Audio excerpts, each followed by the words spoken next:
Hello language learners, let's talk about translators. No matter what your language learning strategy is, no matter what works for you, no matter what it is, what level you are, what language you're learning, translators are a really important piece of a good language learning strategy. This video is not going to tell you how to use them, but it is going to tell you which ones are available in the world online, the pros and cons of them, what kind of languages they support. Let's dive into a few of the more popular, more well-known ones. In particular, I'm going to talk about 4 very popular dictionaries, translators, what have you. And then at the end, I'm also going to mention a Spanish one, just because after so many years of studying Spanish, there's no way I could avoid knowing which is the best online dictionary for learning Spanish. And as always, the more popular the language is, the easier you're going to be able to find it in the resources I'm going to talk about in this video. First one, Google Translate. Ooh, Google Translate. I love Google, I do, and Google Translate definitely has its strengths, but it also really has its weaknesses. Google Translate's biggest strength is the sheer amount of languages that are offered. Right in here, you can tell from the start that there are a ton of languages. Even detect a language. These are all the languages that you can translate from, and these are also all the languages you can translate into, which is a lot. There's a ton of opportunity here. You can also type right in here, or you can upload documents to be translated into whatever language you so choose. While it is great that Google Translate is so inclusive of all these different languages, what's not so great is that languages don't translate literally, and Google Translate is not intelligent enough to be able to pick up those differences. Like, for example, let me give you an example. I am going to translate it from English, the cousin. We're going to translate it to Spanish. Okay, so it's updated, and I had never seen that before, that it shows you the difference between masculine and feminine. Look at you, Google! Look at you go! That's pretty awesome, that's pretty cool. So that point failed, that flaw failed. I am very happy that Google has updated that. Cool, that's awesome. However, my main point that I was gonna make still stands, is that yes, you can translate a single word or like small phrases sometimes. It's probably best not to try with long sentences or essays and things like that, even though, yes, technically you can put in 5,000 characters and have them translated. It's not going to be very accurate. For example, my cousin, who I love the most in the world, is getting married with a white hat. So mi prima que más amo en el mundo es casarse con un sombrero blanco. Okay, let's switch it. My cousin that I love the most in the world is marrying a white hat. See, you know, Google Translate is great for words, you know, but if you're trying to translate actual sentences, I wouldn't depend on Google Translate. Just, you know, that's a very simple example in which it failed, and you know, it's just not great for that. It really isn't. So at the end of the day, with Google Translate, great that it's inclusive of so many languages, and great that it updated, but not so great in that it really does not translate well with more than like 2 to 3 words at a time. So that's the first. Everybody knows Google Translate. Let's talk about some more niche options, niche resources that a lot of people might not know about. They're still very common in the language learning community, but they're not as well known to outsiders. First of all, let's talk about DeepL. I think that's how you pronounce it. I actually think I've heard it pronounced somewhere else in a different way. So sorry if I'm not pronouncing this correctly, but DeepL. DeepL is similar to Google Translate. You know, translate from any language. However, they don't have as many languages. They only have English, German, French, Spanish, Portuguese. I don't know which kind of Portuguese that is. Italian, Dutch, Polish, Russian, Japanese, Chinese. Okay, so it says right here, translate into American or British English, Brazilian Portuguese, simplified Chinese. So 2 different Portugueses. Interesting, interesting. Theoretically, generally the idea is that language learning resources that don't support a whole bunch of languages are really, really detailed and in-depth about the languages they do support. Let's try that same sentence. Translate from English. My cousin, who I love the most in the world, is getting married with a white hat.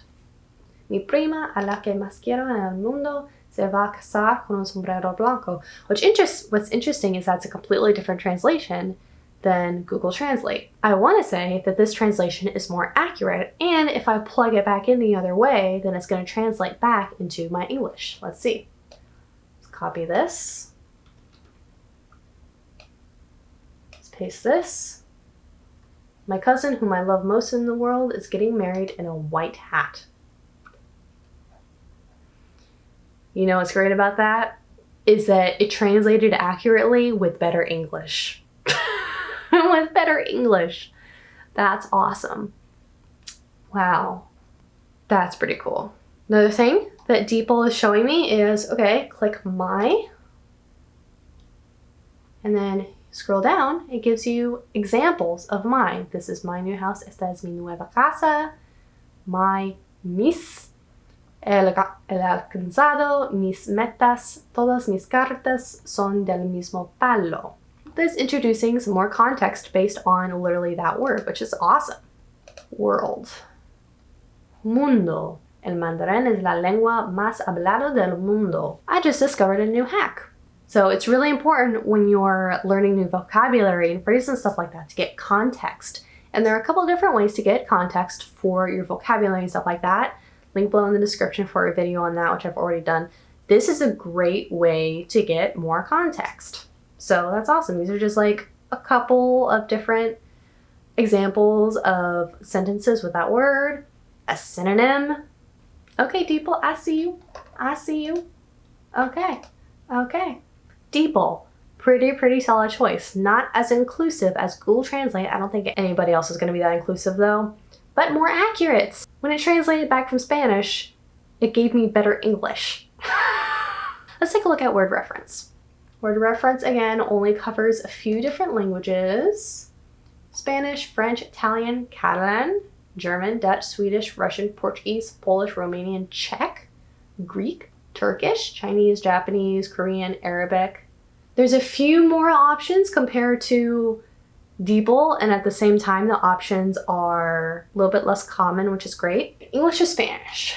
My cousin, who I love most in the world, is getting married with a white hat. So WordReference can't translate this exact phrase, fair enough, but click on each word to see its meaning.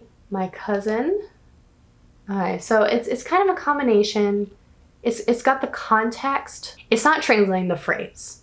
WordReference is straight up not doing that. It's giving you the individual words and some details about them. This ain't pretty. It's really overwhelming and confusing for me, personally. Let me say, yo. It's offering a couple of suggestions of context, so that's good. But generally speaking, WordReference is not going to give you phrases at all. So if you want individual translations, then maybe WordReference is better for you. Just to me, this is like overwhelming. It's not very attractive, not very user-friendly. I don't really know where to look, but to each his own, you know? And the last one that I'm going to talk about for the general, like a whole bunch of different languages, not one in particular, is Lingui. I don't know if DeepL owns Lingui, if Lingui is the app. I'm not really sure what's going on here, actually. But regardless, let's do English to Spanish. Let's do, what's the sentence? My cousin, who I love most in the world, is getting married with a white hat. So it's giving me translations of cousin and love, get in, forgetting. Use DeepL Translator to instantly translate text and documents. So I wonder, is Lingui providing individual? Oh, Lingui plus AI equals DeepL Translator. Let me just translate cousin from English to Spanish. Primo, primos, external sources. And here there's a bunch of other options, other sources that put cousin and primo or prima in context. Here's the English, here's the Spanish. So again, some more context. It's a little bit heavy. These are some heavy contextual sentences, especially for a word like cousin, which is not very advanced. That is definitely an option. Lingui is just a simple translator. DeepL is better for phrases. Gotcha. Gotcha, gotcha, gotcha, gotcha, gotcha. I'll be totally honest. Before turning on this camera, I had never really taken a whole lot of time to investigate these translators. I just heard of a bunch of them. I think it's pretty clear which one is the best.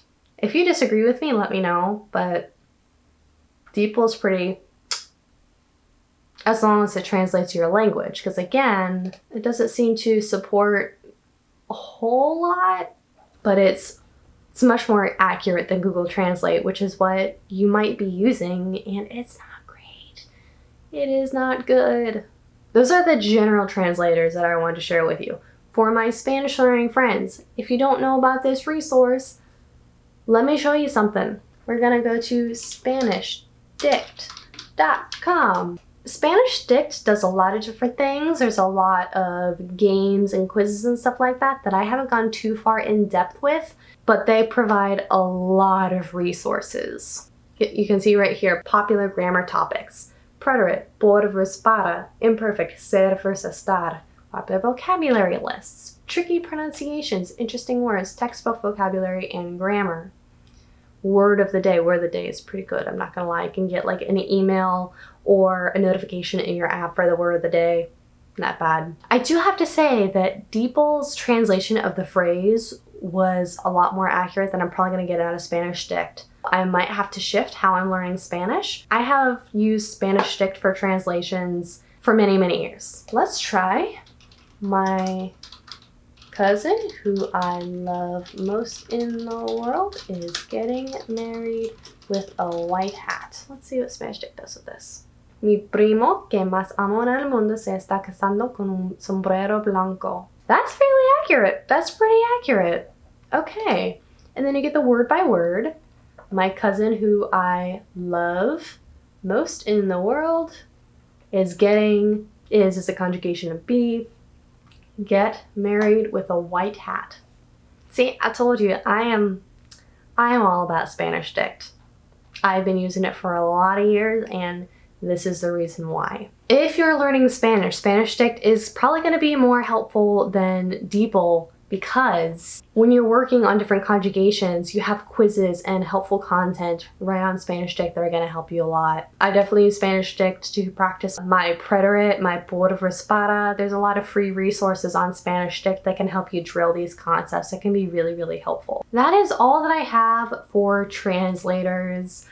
I learned something new today. I learned something new doing this video about how translators are beneficial and not. Basically, if you are learning a language that is not so common, Google Translate is probably going to be your best bet. It's not going to be precise, it's not going to be exact, but if you can't find it with any other translator, then, you know, use Google Translate. You work with what you got, right? If the language that you are studying is offered with DeepL, at least start out with DeepL. I would say it's best to use translators that focus specifically on the language that you're learning, which is why I like Spanish Dict. Spanish Dict not only provided an accurate translation, but it provides a ton of resources to help you build up the skills to understand why that translation is legitimate and accurate and all that stuff. With DeepL, you'll get context and stuff like that, but it's really just a step above DeepL, you know? I haven't been learning French long enough to find a good translation website or app for French. If you know of any great French translation resources, please let me know in the comment section below. Help a girl out. Otherwise, you can find me every other Monday at my blog at crashculture.com and every single Wednesday and Sunday right here on YouTube. Have a wonderful day, and I will see you next time.